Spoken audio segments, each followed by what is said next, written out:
Hello everyone, so welcome to my channel. It's me Mohammad Tauseef. तो आज के वीडियो में हम लोग स्टार्ट करने वाले हैं क्लास 9 के फिजिक्स का फर्स्ट चैप्टर मोशन। इसके पहले वीडियोस में हम लोगों ने देखा है कि साइंस क्या होता है, साइंस का ओरिजिन कहाँ से हुआ, ब्रांचेस ऑफ साइंस, फिजिक्स क्या होता है एंड मच मोर। अगर आप लोगों ने उस वीडियोस को अब तक नहीं देखा सो मस्ट वॉच दिस वीडियो। उस वीडियो का लिंक आपको ऊपर आई बटन पर मिल जाएगा, नहीं तो आप प्लेलिस्ट सेक्शन में भी जाकर चेक कर सकते हो।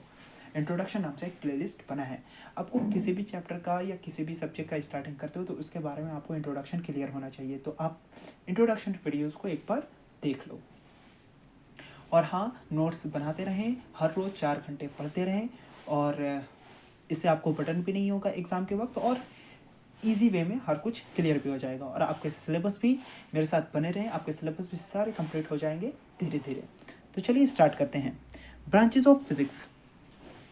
किसी ने मुझसे पूछा था कि ब्रांच हम लोग क्यों बनाते हैं। तो ब्रांच बनाने का मेन मकसद होता है कि हम लोग उस सब्जेक्ट में, उस ब्रांच में, उस स्पेसिफिक चीज़ के बारे में पढ़ सकते हैं। जैसे कि हम लोगों ने फिजिक्स का भी ब्रांच बनाया, जैसे कि लाइफ साइंस और फिजिकल साइंस। और लाइफ साइंस में हम लोग लिविंग थिंग्स के बारे में पढ़ते हैं और फिजिकल साइंस में हम लोग नॉन लिविंग थिंग्स के बारे में पढ़ते हैं। तो इससे क्या होती है कि चीज़ें क्लियरिफाई हो जाती हैं कि हाँ, लाइफ साइंस में हम लोग को बस सिर्फ लिविंग चीज़ के बारे में ही पढ़ना है और फिजिकल साइंस में हम लोग नॉन लिविंग थिंग्स के बारे में हम लोग पढ़ेंगे। तो इससे क्या होता है कि चीज़ें जो होते हैं वो उतने कॉम्प्लेक्स नहीं रहते, आसान हो जाती हैं। तो उसी तरीके से हम लोगों ने फिजिक्स को भी इसके ब्रांचेस में डिवाइड किया है। जैसे कि आपका पहला ब्रांच है मैकेनिक्स। तो मैकेनिक्स क्या होता है? तो मैकेनिक्स फिजिक्स का एक ऐसा ब्रांच है जिसमें हम लोग रेस्ट और मोशन के बारे में पढ़ते हैं और उसके कॉज, उसके कारण के बारे में पढ़ते हैं। तो क्लास 9 का जो आपका ऑलमोस्ट सिलेबस है, ऑलमोस्ट चैप्टर जो है वो मैकेनिक्स से ही बिलोंग करता है। जैसे कि आपका पहला चैप्टर मोशन, दूसरा चैप्टर लॉज ऑफ मोशन, तीसरा चैप्टर ग्रेविटेशन और फोर्थ चैप्टर आपका वर्क, पावर एंड एनर्जी। तो ये जो है वो चारों चैप्टर जो है वो आपको क्लास 9 के हैं। मतलब कि मैकेनिक्स आपका ऑलमोस्ट सिलेबस कवर करता है क्लास 9। नेक्स्ट जो आपका ब्रांच है वो है आपका अकॉस्टिक्स। अकॉस्टिक्स फिजिक्स का एक ऐसा ब्रांच है जिसमें हम लोग साउंड और उसके इफेक्ट्स के बारे में पढ़ते हैं। लास्ट चैप्टर आपका क्लास 9 का यही है, साउंड। तो आपकी क्लास 9 में बस सिर्फ 2 ही ब्रांचेस है, पहला है मैकेनिक्स और दूसरा है साउंड। इसी में आपका टोटल 5 चैप्टर कंप्लीट हो जाता है। नेक्स्ट है आपका क्लास 10th में। क्लास 10th में आप लोग एक और ब्रांच आएगा आपके सामने, इलेक्ट्रोमैग्नेटिज्म। तो इलेक्ट्रोमैग्नेटिज्म फिजिक्स का एक ऐसा ब्रांच है जिसमें हम लोग इलेक्ट्रिसिटी और उसके इफेक्ट्स के बारे में पढ़ते हैं, इलेक्ट्रिसिटी और मैग्नेटिज्म के बारे में पढ़ते हैं। इसमें आपका 2 चैप्टर्स आते हैं। जैसे कि आपका पहला चैप्टर है क्लास 10th का पहला चैप्टर इलेक्ट्रिसिटी और दूसरा चैप्टर है आपका magnetic effect of electric current. Next है आपका फिजिक्स का एक और ब्रांच जिसे भी आपको इससे रूबरू आपको क्लास 10th में होगा, ऑप्टिक्स। तो ऑप्टिक्स फिजिक्स का एक ऐसा ब्रांच है जिसमें हम लोग लाइट के बारे में पढ़ते हैं। तो स्पेसिफिक लाइट के बारे में जिस ब्रांच में हम लोग पढ़ते हैं उसे हम लोग क्या कहते हैं, ऑप्टिक्स कहते हैं। तो ये भी आपको क्लास 10th में आएगा। आपका चैप्टर है रिफ्लेक्शन और रिफ्लेक्शन और दूसरा चैप्टर आपका ह्यूमन आई। तो मतलब कि आपको 2 ब्रांच क्लास 9th में पढ़ने हैं और 2 ब्रांच जो है वो आपको क्लास 10th में पढ़ते हैं। तो चलिए अब हम लोग अपने चैप्टर पर मूव करते हैं। हमारा जो पहला चैप्टर है मोशन। अभी हम लोग देखेंगे मोशन का इंट्रोडक्शन, कि मोशन चैप्टर में हम लोग को किन किन चीज़ों से रूबरू होना है, किन किन चीज़ों से वाकिफ होना है। तो चलिए हम लोग स्टार्ट करते हैं। तो हम लोग को सबसे पहले पढ़ना है स्टेट के बारे में। तो फिजिक्स में जो है वो 2 ही स्टेट होते हैं, या तो कोई भी बॉडी रेस्ट में हो सकता है या तो कोई बॉडी मोशन में हो सकता है। और एक बहुत बड़ा क्वेश्चन होता है यहाँ पर कि क्या कोई बॉडी एक ही टाइम पर रेस्ट और मोशन दोनों में हो सकता है? It is possible. कि हम आपको कह सकते हैं कि अगर आप बैठे हुए हो, बैठ करके वीडियोस देख रहे हो, तो क्या मैं कह सकता हूँ कि हाँ, आप रेस्ट में भी हो और आप मोशन में भी हो? तो इसके बारे में अभी हम लोग जानेंगे आगे। दूसरा हम लोग को जानना है फिजिकल क्वांटिटीज के बारे में एंड सिस्टम ऑफ यूनिट के बारे में। और तीसरा चीज़ हम लोग जानेंगे डिस्टेंस एंड डिस्प्लेसमेंट के बारे में। फिर हम लोग स्पीड एंड वेलोसिटी के बारे में पढ़ेंगे, average speed and average velocity के बारे में पढ़ेंगे, uniform and non uniform motion के बारे में पढ़ेंगे। फिर उसके बाद एक्सेलरेशन, फिर uniform and non uniform acceleration. फिर हम लोग इक्वेशन ऑफ मोशन में आएंगे। फिर उसके बाद circular motion and then graphical representation of motion. और फिर ये हमारा चैप्टर कंप्लीट हो जाएगा। तो चलिए शुरू करते हैं। #1। सबसे पहले अभी हम लोग फिर से क्लियर होंगे मैकेनिक्स के बारे में। तो मैंने मैकेनिक्स के बारे में आपको क्या बताया कि मैकेनिक्स फिजिक्स का एक ऐसा ब्रांच है जिसमें हम लोग रेस्ट और मोशन और उसके कॉज के बारे में पढ़ते हैं। तो मैकेनिक्स के भी ब्रांचेस हैं, इसे भी कैटेगरीज में डिवाइड किया गया है। पहला है इसका काइनेमेटिक्स, नेक्स्ट है डायनेमिक्स और तीसरा है इसका स्टैटिक्स। तो काइनेमेटिक्स में क्या पढ़ते हैं, तो काइनेमेटिक्स में हम लोग पढ़ते हैं study of rest and motion with respect to time, मतलब कि कोई भी बॉडी रेस्ट में है या मोशन में है टाइम के रिस्पेक्ट में वो पढ़ते हैं। तो इसमें आपका कुछ एग्जांपल है जैसे कि स्पीड, वेलोसिटी, एक्सेलरेशन, तो ये होता है। फिर उसके बाद डायनेमिक्स, मोशन का कॉज, मोशन क्यों हो रहा है उसका कारण हम लोग जानते हैं, तो डायनेमिक्स कॉज ऑफ मोशन।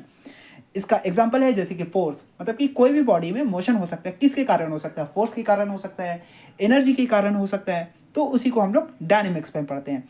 तीसरा है हमारा स्टैटिक्स। तो स्टैटिक्स में हम लोग जो है जब बॉडी रेस्ट में होता है तो वो स्टैटिक्स के अंदर आता है।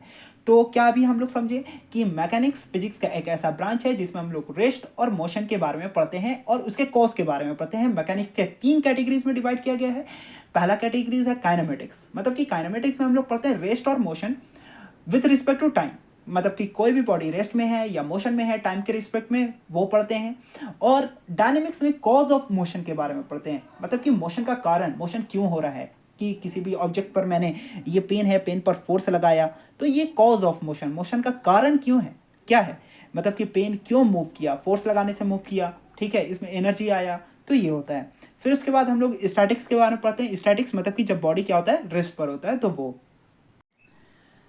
तो चलिए अब हम लोग देखते हैं स्टेट के बारे में। In physics there are 2 states. Physics में 2 स्टेट्स होते हैं। पहला, या तो कोई भी बॉडी रेस्ट पर होगा या तो कोई भी बॉडी मोशन में होगा। रेस्ट को अब हम लोग स्टेशनरी वर्ड से भी यूज कर सकते हैं। स्पेलिंग पर ध्यान देंगे, STATIONARY, स्टेशनरी। तो चलिए अब हम लोग देखते हैं रेस्ट के बारे में। A fixed object is said to be at rest. एक फिक्स्ड ऑब्जेक्ट को, मतलब कि वो ऑब्जेक्ट जो कि अपने पोजीशन को चेंज ना करे टाइम के रिस्पेक्ट में, तो वो क्या कहलाएगा, स्टेशनरी कहलाएगा या फिक्स्ड कहलाएगा। तो देख सकते हैं यहाँ पर ये पेन, अब ये पेन जो है वो टाइम के रिस्पेक्ट में अपने पोजीशन को चेंज नहीं कर रहा है, ठीक है, मतलब कि इस पेन को हम लोग क्या कह सकते हैं, रेस्ट में कह सकते हैं, या तो पेन को क्या कह सकते हैं, स्टेशनरी ऑब्जेक्ट कह सकते हैं, है ना। अच्छा अब ध्यान रहे, ऑब्जेक्ट और बॉडी, फिजिक्स में अब हम लोग ऑब्जेक्ट और बॉडी जो है वो अब एक ही चीज को रिफर करेगा। इस पेन को हम लोग ऑब्जेक्ट भी बोल सकते हैं और इसे हम लोग बॉडी भी बोल सकते हैं। तो चलिए एग्जाम्पल, कुछ स्टेशनरी ऑब्जेक्ट का एग्जाम्पल, आपके आसपास बहुत सारे स्टेशनरी ऑब्जेक्ट्स हैं, आप उसके एग्जाम्पल दे सकते हैं, जैसे कि ट्रीज। ट्रीज जो है वो अपने टाइम के रिस्पेक्ट में अपने पोजीशन को चेंज नहीं करता, वो फिक्स्ड होता है, ठीक है, तो इसे हम लोग क्या कह सकते हैं, स्टेशनरी ऑब्जेक्ट बोल सकते हैं। अच्छा, जैसे कि आपका स्कूल, ठीक है, वो भी स्टेशनरी है। ऐसा नहीं होता कि आप स्कूल जो है वो आज गए और कल आपका स्कूल कहीं और हो गया, तो ऐसा तो नहीं है। तो मतलब कि स्कूल जो है वो आपका एक स्टेशनरी ऑब्जेक्ट है, एक फिक्स्ड बॉडी है ना, तो उसे हम लोग कह सकते हैं कि आपका स्कूल जो है वो रेस्ट में है। आपका घर हो गया, है ना। अब जैसे कि माउंटेन्स हैं, तो माउंटेन्स भी ऐसा नहीं होता कि एक जगह से कल होकर के दूसरी जगह चल जाते हैं, नहीं, वो तो मूव करते नहीं है टाइम के हिसाब से। तो इसे हम लोग क्या कह सकते हैं, स्टेशनरी कह सकते हैं, फिक्स्ड कह सकते हैं, और कह सकते हैं कि ये बॉडी जो है वो क्या चीज़ में है, रेस्ट में है। नेक्स्ट है हमारा motion. So when an object is said to be in motion, कब हम किसी भी ऑब्जेक्ट को या बॉडी को मोशन में कह सकते हैं कि वो मोशन में है या नहीं है। सो जब भी कोई बॉडी अपने पोजीशन को चेंज करता है टाइम के रिस्पेक्ट में और रेफरेंस पॉइंट के रिस्पेक्ट में, तब हम कह सकते हैं कि हाँ वो बॉडी मोशन में है।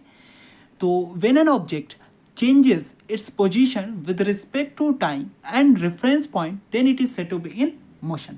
जैसे कि यहाँ पर हम आपको एग्जांपल देना चाहेंगे, जैसे कि ये हमारे पास ब्लू पेन है, तो इसे हमने क्या माना, फिक्स्ड ऑब्जेक्ट मान लिया, ये है स्टेशनरी ऑब्जेक्ट, ठीक है, तो ये जो है रेस्ट में कहलाएगा, ये स्टेशनरी में, ये अपने पोजीशन को चेंज नहीं कर रहा।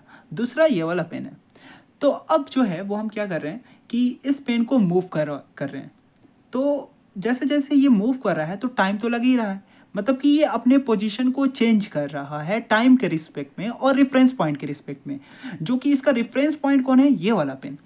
जैसे कि अभी ये इसके नज़दीक है, ठीक है, और जैसे जैसे हमने इसे मूव कराया तो ये अपने पोजीशन को चेंज किया, अब इसे ये दूर जाते जा रहा है और इसमें टाइम भी लग रहा है, मतलब कि ये बॉडी जो है वो अपने पोजीशन को चेंज कर रहा है टाइम के रिस्पेक्ट में, यहाँ से यहाँ तक आने में इसे टाइम भी लगा और ये अपने रेफरेंस पॉइंट के भी रिस्पेक्ट में पोजीशन को चेंज किया, है ना। तो तब हम क्या कहेंगे कि ये बॉडी क्या चीज़ में है, मोशन में है। तो यहाँ पर आपको बातें क्लियर हो गई होंगी कि कोई भी बॉडी को हम लोग मोशन में कब कह सकते हैं, कि जब भी कोई भी ऑब्जेक्ट अपने पोजीशन को चेंज करे टाइम के रिस्पेक्ट में और दूसरा रेफरेंस पॉइंट के रिस्पेक्ट में। तो यहाँ पर ये रेफरेंस पॉइंट है, इसके रिस्पेक्ट में, या भी यहाँ पर इसके नज़दीक था, अब ये क्या हो गया, इससे दूर चला गया, तो इसके रिस्पेक्ट में ये अपने पोजीशन को चेंज किया और यहाँ से यहाँ तक आने में से टाइम भी लगा। So when an object changes its position with respect to reference point and time then it is said to be in motion. यहाँ पर हमारे माइंड में दो क्वेश्चन आते हैं। पहला ये कि क्या बिना रेफरेंस पॉइंट के ये पता लगाया जा सकता है कि वो बॉडी रेस्ट में है या मोशन में है। तो if there is no reference point, अगर कोई भी रेफरेंस पॉइंट ना हो, then we can find out whether any body is at rest और इन मोशन। तो ये देखिए हमारे आसपास तो बहुत सारे स्टेशनरी ऑब्जेक्ट हैं, बहुत सारे रेफरेंस पॉइंट हो सकते हैं, तो हम लोग ये आसानी से पता लगा सकते हैं कि हाँ ये बॉडी रेस्ट में है या मोशन में है।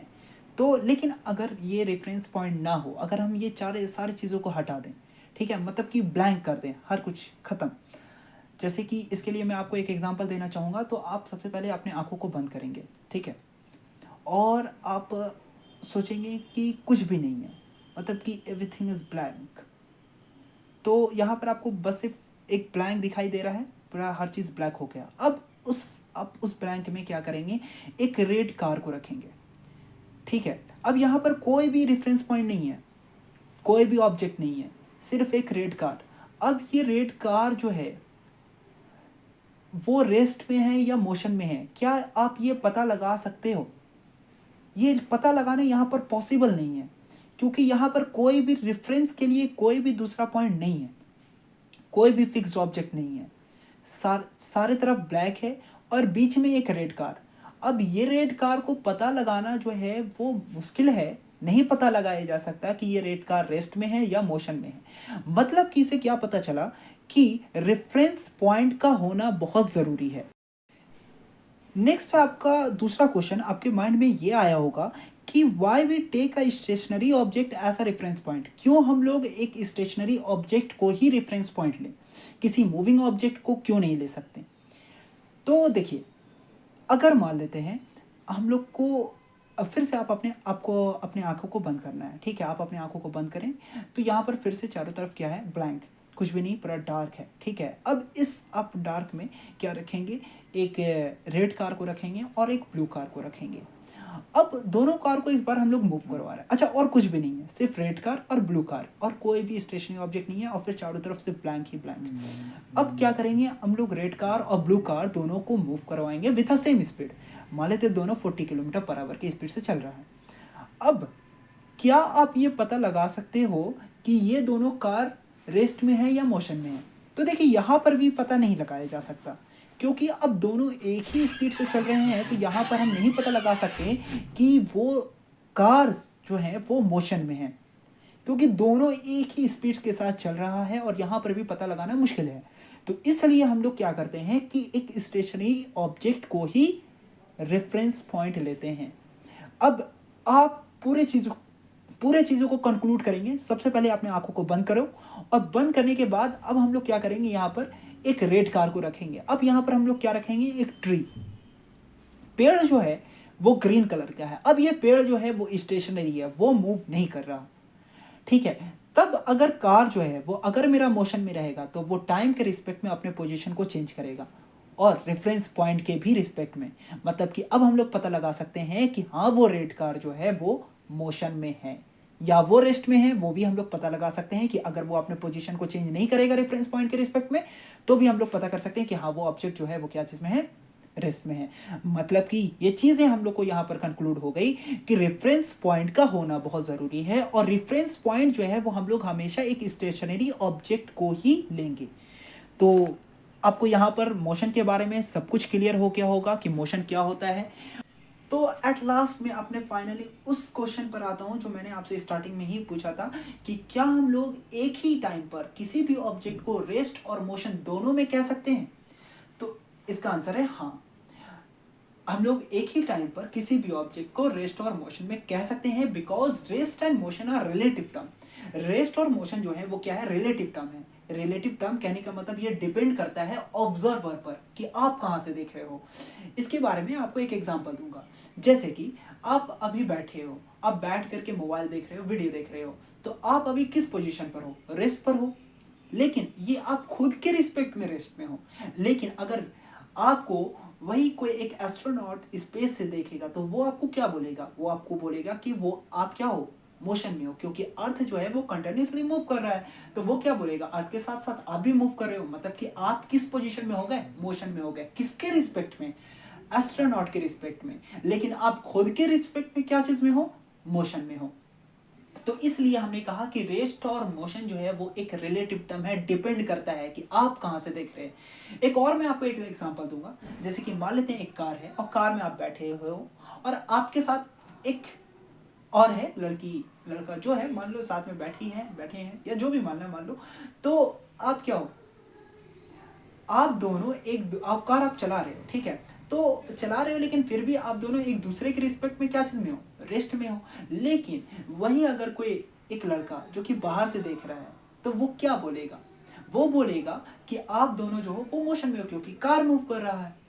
तो उस बाहर वाले लड़के के रिस्पेक्ट में आप क्या चीज में हो गए, मोशन में।